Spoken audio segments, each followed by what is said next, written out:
Poderosos do meu Brasil, beleza? Daniel na área. E hoje vamos falar um pouquinho, fazer uma retrospectiva da temporada do futebol carioca, começando hoje com o Flamengo. No dia 17 de janeiro, o Flamengo estreava no Campeonato Carioca, num jogo contra o Volta Redonda, onde o Flamengo venceu por 2-0. Gols de Lucas Silva e PP. Flamengo na temporada teve um retrospecto no Campeonato Carioca em si. Não foi bem, né? Porque se esperava muito do Flamengo no Campeonato Carioca. Então, no Campeonato Carioca, o Flamengo teve o seguinte retrospecto. Em 15 jogos, que eu falo 15 jogos contando Sul-Americano, Taça Guanabara, Taça Rio e as semifinais e finais do Campeonato Carioca, beleza? Porém, dessas três derrotas que o Flamengo teve no campeonato foram derrotas doloridas, né? A primeira derrota veio depois de conquistar o título da Taça Guanabara, quando venceu o Boa Vista na final. No primeiro jogo, né, depois disso, no dia 24 de fevereiro de 2018, o Flamengo enfrentou o Fluminense. Preocupado com a estreia Libertadores, o Flamengo poupou titulares, com poucos titulares, na partida contra o Fluminense no Clássico e tomou-lhe uma goleada de 4-0. A outra derrota veio 2 jogos mais tarde, quando o time perderia para o Macaé, com o time reserva também.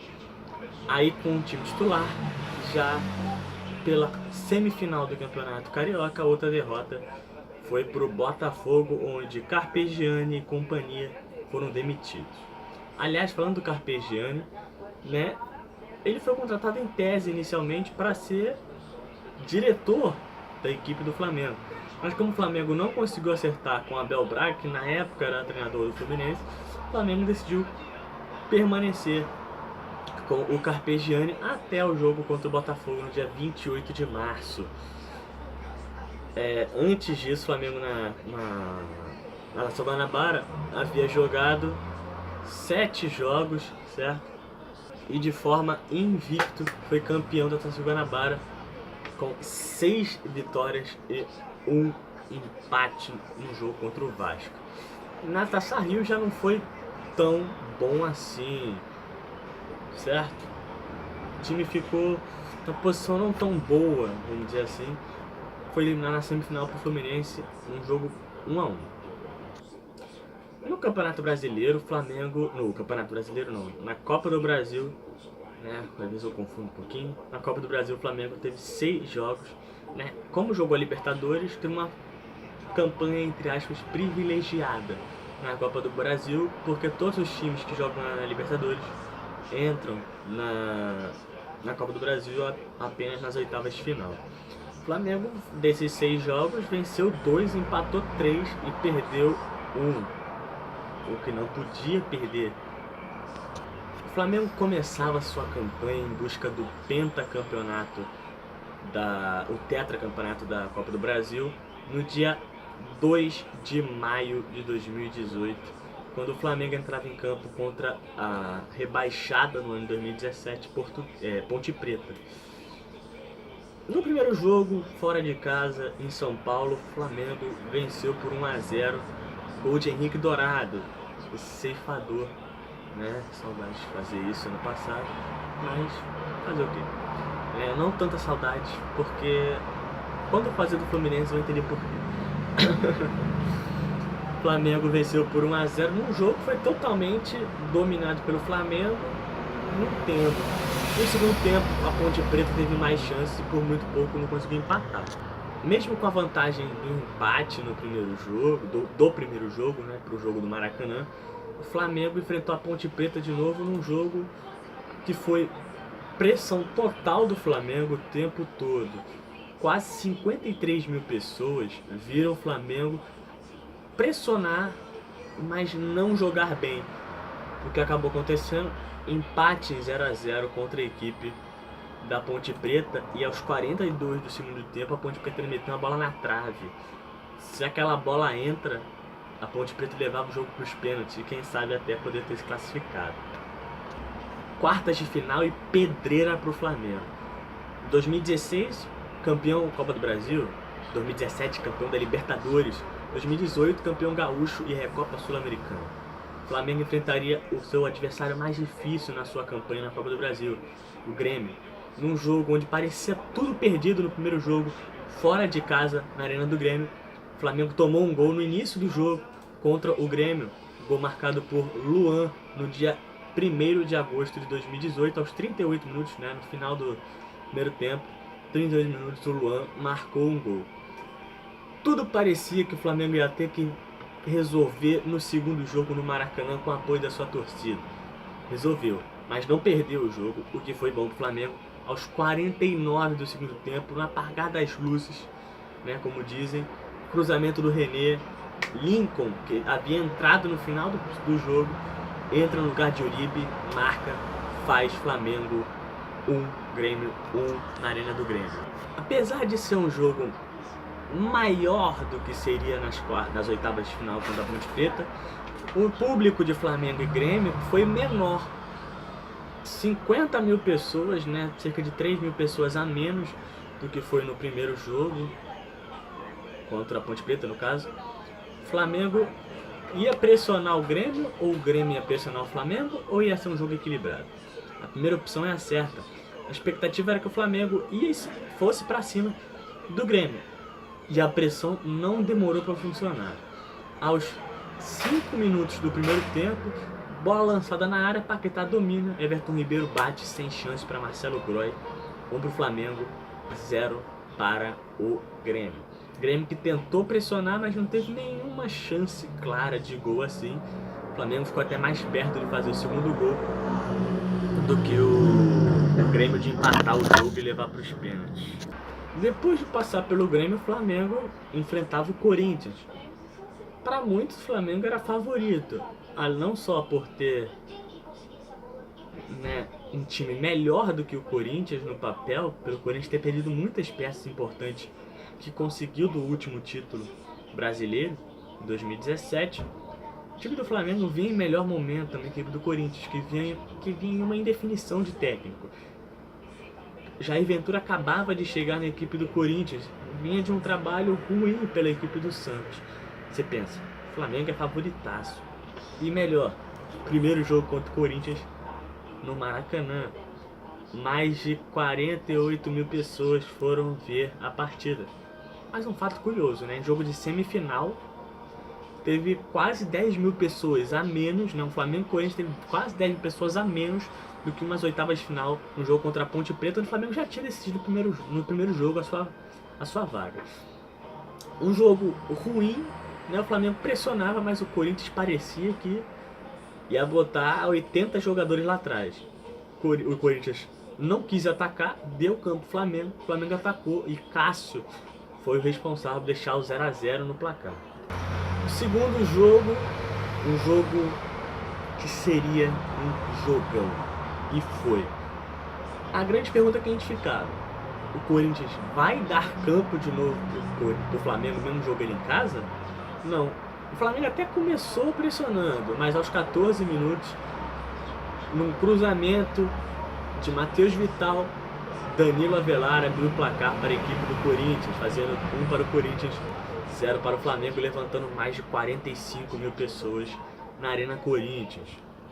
Mas a alegria do corintiano não durou muito, pelo menos nessa parte, já que rapidamente, aos 19 minutos, 5 minutos depois de sofrer o gol, o Flamengo teve uma reação super legal. Pará, parte para cima, faz o cruzamento e Henrique Dourado desvia. A bola bate no zagueiro Henrique, mas, pelo menos no site onde eu olhei, né, foi dado o gol pro Henrique Dourado. Então, ceifada no Corinthians. 1 a 1. Aí, a substituição de Jair Ventura que mudaria o jogo.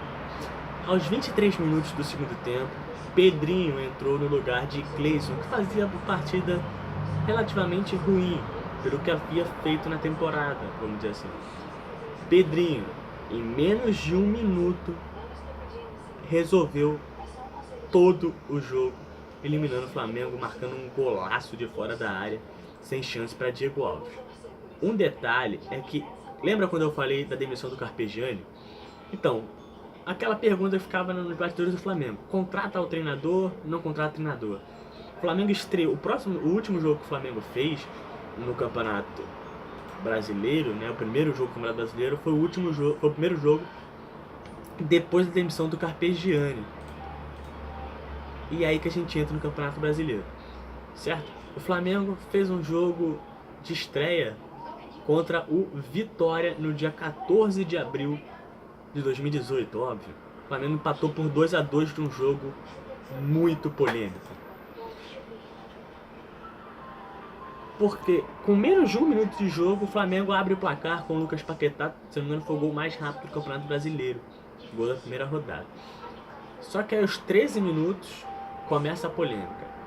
Um bate-rebate, bola pega na mão do Everton Ribeiro e o mesmo é expulso. Detalhe, a bola não bateu na mão do Everton Ribeiro, a bola bateu no rosto do Everton Ribeiro. Iago vai pra bola, faz 1 pro Vitória, 1 pro Flamengo. Aos 28 minutos do segundo tempo, num cruzamento feito pelo Diego levanta a bola para a área, no bate-rebate, Arão toca, Hever faz o gol do Flamengo. A alegria do Flamengo não durou muito, né? Já que aos 18 minutos o Flamengo fez o segundo gol, só que aí aos 31 minutos o Flamengo toma o gol de virada, de empate, desculpa, com Denilson no cruzamento, aí o Diego Alves dá aquela colaborada, né? Ficou plantado olhando a bola, uma bola relativamente fácil. Um detalhe que nesse jogo de estreia, como eu disse, o primeiro jogo depois da demissão do Carpegiani, o Flamengo não contratou nenhum técnico, ao contrário, trouxe o seu técnico que havia sido campeão com o Flamengo na Copa São Paulo, Maurício Barbieri, que ficaria até o jogo contra o Corinthians, como eu disse. Durante a parada para a Copa, o Flamengo voou. Em 12 jogos, o Flamengo venceu 8, empatou 3 e perdeu apenas 1. A derrota foi para Chapecoense por 3-2. Detalhe, desses 12 jogos, o Flamengo fez 21 gols, sofreu apenas 7. Desses 12 jogos, metade deles, em 6, não sofreu gol. Pra vocês terem uma ideia, o Flamengo, né, nas 12 primeiras rodadas, né, da parada da Copa, estava sendo, no caso, líder com 4 pontos de diferença para o segundo colocado e o terceiro, que na época tinha o mesmo número de pontos, que era o Atlético Mineiro e o São Paulo. Até que tudo começava a mudar. Na volta da Copa, o Flamengo tinha um jogo importantíssimo contra o terceiro colocado São Paulo. São Paulo vencesse, ficaria apenas 1 ponto atrás do Flamengo. São Paulo não tomou conhecimento do Flamengo e em pleno Maracanã venceu por 1-0, com a lei do ex de Everton, que havia saído no final do ano, no final do Carioca, antes do início do Campeonato Brasileiro. Até que na rodada 17, quando o Flamengo enfrentou o Grêmio, fora de casa com o time reserva, né? O Grêmio com o time reserva, o Flamengo foi dominado pelo time reserva do Grêmio, perdeu por 2-0. Como o São Paulo venceu seu jogo contra a equipe do Vasco, o São Paulo se tornou líder do Campeonato Brasileiro, onde ficaria até o fim do primeiro turno, 2 rodadas apenas, até ia brigar até ali a 32ª rodada, quando o Palmeiras assumiu a liderança e foi campeão. Na reta final do campeonato, entre a 24ª e 30ª rodada, o Flamengo embalou uma sequência de alguns jogos sem perder, até que veio o jogo mais esperado do campeonato. Flamengo e Palmeiras se enfrentariam. Na época, o Palmeiras, líder do campeonato, tinha 4 pontos de vantagem pela equipe do Flamengo. Jogo no Maracanã, lotado. Recorde de público do Campeonato Brasileiro. Até a última rodada, onde o time enfrentaria o Atlético Paranaense. Palmeiras e Flamengo se enfrentavam. O Palmeiras jogou com o time reserva. Se é que dá pra chamar um time do Palmeiras de reserva, né?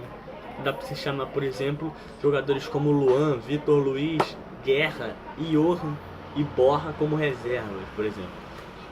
Mais de 60 mil pessoas estiveram no Maracanã.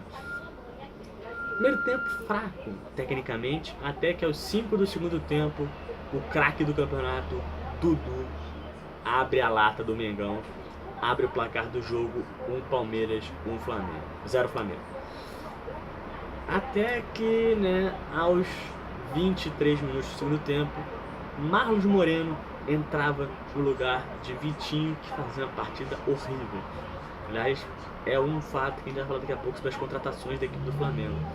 Foram muito ruins em alguns pontos, boas em outros sentidos.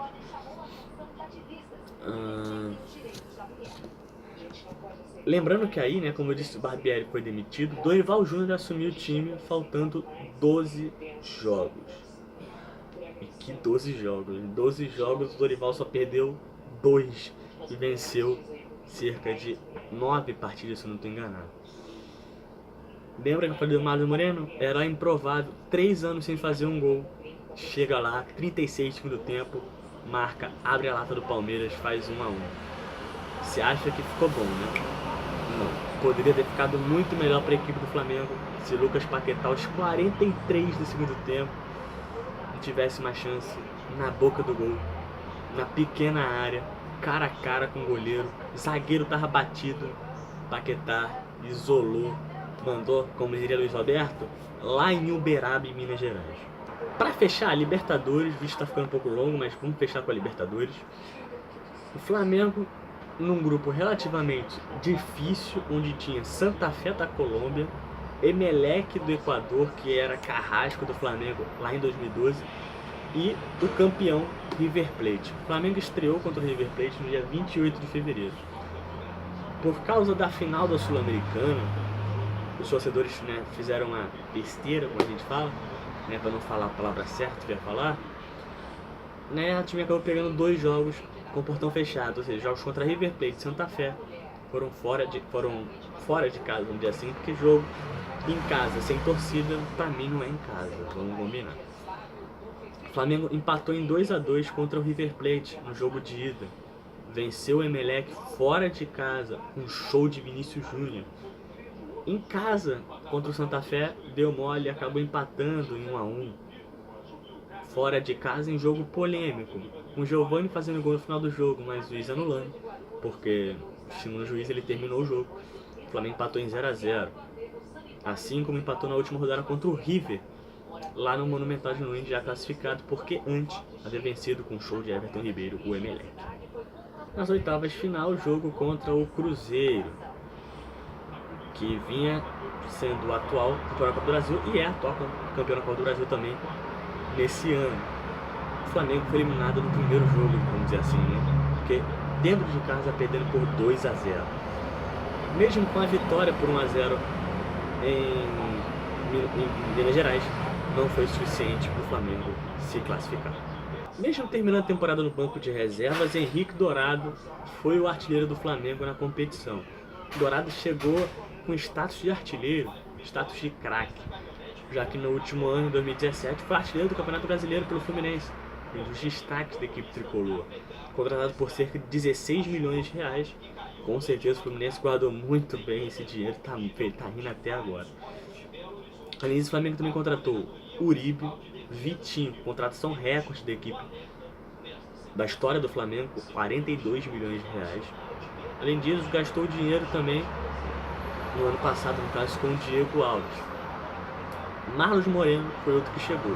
Já os jogadores que saíram, como Felipe Viseu, que apesar de ter jogado metade da temporada já estava vendido, assim como Vinícius Júnior, que também foi vendido, mas jogou metade do Campeonato Brasileiro. Até sendo importante em jogos, como eu disse, na Libertadores contra o Emelec. Certinho? Essa foi a temporada do Flamengo, do Mengão. Não foi uma temporada tão boa, né? Podemos dizer que o Flamengo ficou no cheirinho? Sim, já que nas 4 competições que disputou, não conquistou nenhuma. Conquistou metade de uma, vamos dizer assim, que foi a Taça Guanabara, um título de consolo. Mas um time como o Flamengo, com o elenco que tem o Flamengo, não pode ser eliminado numa semifinal de Campeonato Carioca, todo respeito ao Botafogo, entendeu? Mas não pode. O time do Flamengo é muito forte, o time do Flamengo é favoritaço para ganhar os títulos no ano que vem. Ano que vem, daqui a pouquinho, vai ser esse ano, né? Tô gravando dia 31, E o mais importante, muitos diziam que o Flamengo não conquistava título porque não tinha treinador. Agora tem o melhor treinador do Brasil, que é o Abel Braga. Vamos ver se era treinador o problema mesmo. Valeu, galera. Deixa o like, divulga, comenta, compartilha. Você que não é inscrito, se inscreve no canal. E o cheiroso diz: fui! Lembrando que ao longo, hoje e amanhã, né, provavelmente deve sair mais vídeos falando do Fluminense, de Vasco e de Botafogo. Tudo é retrospectiva, beleza? Fui!